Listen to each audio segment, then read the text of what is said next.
Hi folks, today I want to walk you through how to add a PDF to your Google Classroom. First, you're going to want to log into your Classroom page. Then you're going to want to select the Classworks tab. Note how having a topic, such as what are we doing today or what are we doing this week, it could be really helpful for organization on days when you're not seeing your student face to face. Then I'm going to go up to this Create button and I'm going to add material.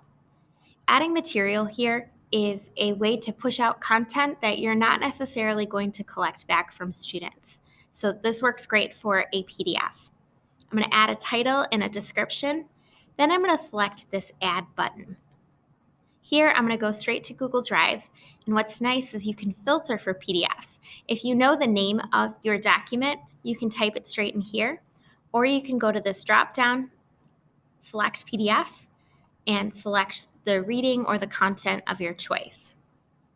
Another thing to take a look at is if you want to add this to multiple classes, you can go to the drop down here and select all the classes in which you want to add this for.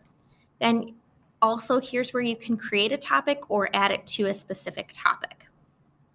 Once you're ready, you're going to press post, and this assignment or this material will appear in your Google Classroom.